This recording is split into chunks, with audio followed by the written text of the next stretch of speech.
체육에 대한 부분에 주로 많이 했는데 이제 그것뿐이 아니고 평상시에도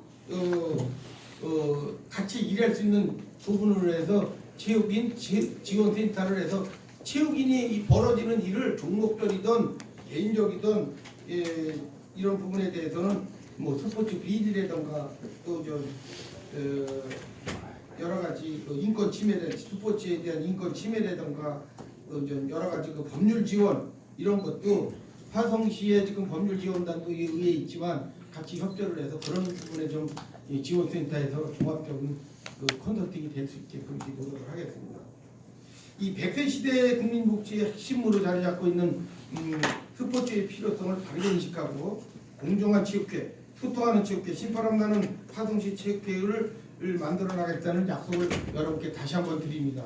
하여튼 제가 이번 기회에 체육회장이 당선이 된다면 지금 아까 말씀드린 사항과 같이 제가 저를 알고 있는 많은 분들이 김정주하면 그래도 저 약속을 지키고 추적 하나는 알아준다는 건 아마 알고 계신 분들은 다 알 겁니다. 그래서 저는 이 체육회장이 이 명예직이고 뭐 보수를 바라고 하는 건 아닙니다. 그래서 제가 지금까지 쌓았던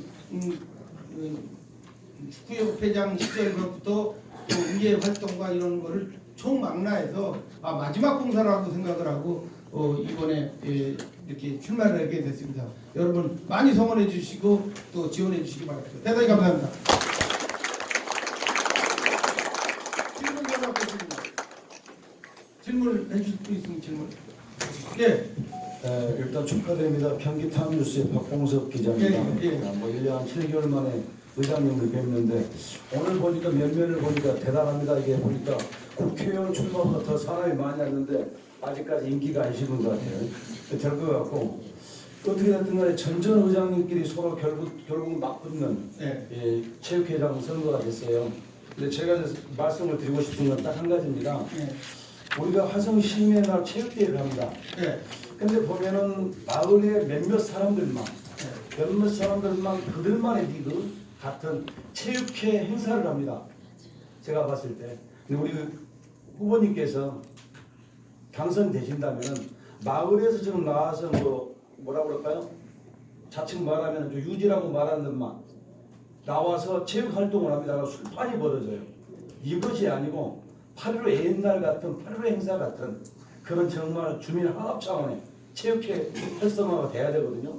우리 의장님 그런 생각합니다. 후보님 말씀해 주시고 두 번째는 지금 예산이 지금 혜성시 체육회 예산이 얼마인데 어떻게 이게 지금 공약하시는 이 부분을 어떻게 지켜내실지 그 부분을 좀 부탁을 말씀드려보겠습니다. 사실 지금 예상되는 분이 이제 전 상임 6대 의장을 지내신 김경호 의장님도 이제 출마하시는 걸로 알고 있어요. 다 지금 제가 많은 고민을 한 보름간 했습니다. 이거 과연 역대 의장들끼리 경쟁하는 게 과연 옳은 것인가 라는 부분도 생각을 했고요. 그래서 고민을 좀 했습니다. 근데 이게 이제 체육인의 체육회장이라는 게 이게 무슨 어떤 보수를 받고 이런 것도 아니고 종전적인 명예로서 어떻게 체육회 발전을 시키느냐가 이제 중점을 둬야 되는데 지금 화성시가 안고 있는 부분이 우리가 사실은 1월 15일 날 끝나야 되는 겁니다. 전국적으로 다 이거는 법으로 해가지고 안민석 국회의원이 법을 발의를 해서 다 끝나야 되는데 지금 경기도에서 광명하고 화성하고 두 군데가 지금 못 끝냈고 또 전국적으로는 이게 서너 개 되는 걸로 알고 있습니다. 그래서 현재는 화성시가 공백입니다. 지금 페널티를 받게끔 돼 있어요. 대한체육회에서는 온 공무원도 있고 그래서 이런 부분에 대해서는 일단 상임이사 전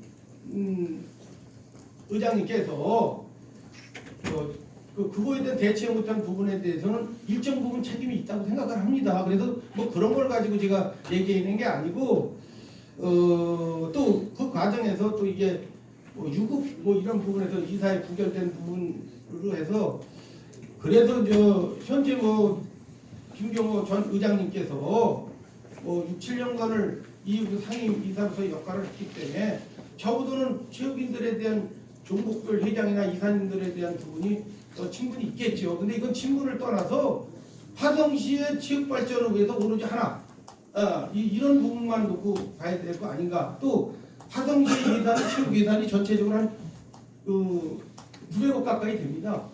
900 굉장히 그 전체적인 걸 따졌을 때 아까도 말씀드렸지만 정부가 추진해서 이게 법으로 바꾼 거는 이제는 문제까지 그 막 밀어내기 식으로 또 뭐 시장 군수들이 이 체육회장을 함으로써 그냥 뭐 선거에 이용하고 이런 부분도 없지 않아 정치적인 부분도 좀 있다고 생각합니다. 그래서 지금서부터라도 이게 법을 바꾼 취지는 이제는 체육인이 제대로의 체육인 모습으로 가라.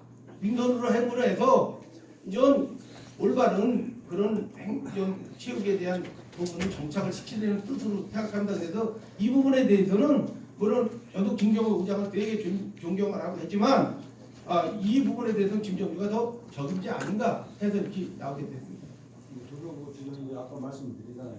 몇몇만 나와서 마을에서 행사하는 것처럼 하지 마시고 지금 이제 집에 계시는 분들하고 진짜 화합 차원의 체육 행사가 돼야 된다. 그래서 제가 저 시민체육대 지금 잘 지적했어요. 시에서 주는 거 3천만 원씩 읍면동 28개 줍니다. 그러면 읍면동에 있는 여기 체육회장님들도 오신 분도 계시고 그러겠지만 그 3천만 원뿐이 아니고 읍면동에서 쓰는 건 1억 이상을 씁니다. 1억 이상을 써요. 그러면 결국은 그날 뭐 축구대회 뭐 하면 이 상태로 간다면 결국은 뭐 여유 있는 동네는 1등 하려고 돈 주고도 사오기도 하고 이런 부분이 있어요. 그래서 시민체육대회는 아까 저 박봉석 기자님 말씀하신 대로 화합 차원으로 가야 되고 이제 나머지 부분에서는 축구나 이런 부분에 대한 이런 종목은 결국은 이 협회장기 이런 걸 활성화시켜서 그걸로 대체를 해주는 게 맞다고 봅니다. 그래서 흔히 우리 줄다리기라든가 이런 화합 이런 부분으로 가는 게 체육회 시민체육회 행사를 화합과 이런 부분으로 해보니 종목별로 경쟁에 되면 너무 출연 경쟁이 심해지고 또 저 경기도 체육대도 마찬가지입니다. 화성시에서 1년에 뭐 1등 하려고 2등 하려고 막 10억씩 20억씩 들여서 선수 사다가 대회 실질적 체육계에는 큰 보탬이 안 된다는 거예요. 장기적으로 엘리트 체육이나 이런 거를 육성하는 쪽이 그 돈 가지고 하는 게 낫지. 이제는 이 시점에서 체육계를 좀 원점에서 다시 한번 우리가 검토해 볼 필요가 분명히 있다. 이 말씀을 드립니다. 다른 분 질문. 질문해 주십시오. 네, 저 전준래 최승필입니다. 제가 이 자리에 온 거는 사실 제가 화성시 체육회 이사를 지금 담당하고 있습니다. 이제 오늘 여기 계신 분들 체육인도 계시겠지만 저희가 지금 오늘 기자회견은 회장으로서 민선 일기 회장으로서 출마하기 위한 기자회견이지만 지금 가장 큰 문제가 뭐냐면 이제 재작년에 2018년도 12월에 이제 국민체육진흥법이 이제 개정이 됐어요. 그래서 작년 1월 15일서부터 시행이 되는데 그래서 이제 1년 뒤인 올 지난 1월 15일에 전국 248개 시도 시군 체육회가 이제 동시에 이제 시장 민선 1기 시장 회장 선거가 이제 치르도록 돼 있었는데 체육회에서 이제 이사회를 통해서 결정한 내용입니다. 그런데 화성시하고 경기도에서는 화성시하고 광명시가 두 군데만 아마 체육회장을 설치 못했습니다. 그런데 1월 15일 날 민선 체육회장이 선출돼야 되는데 지금 행정 공백 상태가 바로 있어요. 그런데 이제 이거 관련해 가지고 체육회 대한체육회에서 공문을 통해서 이제 화성시 체육회에 10월서부터 여러 차례 이제 앞으로 이제 1월 15일 날 민선 체육회장 선거를 안 할 경우에 제재사항을 조치하겠다, 페널티를 적용하겠다는 내용인데 그 내용 중에서 가장 큰 점은 첫 번째는 대연으로서 자격상 이전, 그다음에 예산 지원 제한, 그다음에 이제 국내대회 국제대회 유치 제한. 그렇게 되면 정작 이제 화성시에 있는 선수들이나 모든 선수들이 국내대회나 국제대회 출전할 수 없어요. 그리고 경기도나 대한체육으로부터 3억 2천인가 얼마 지원받는 예산도 없어지고요.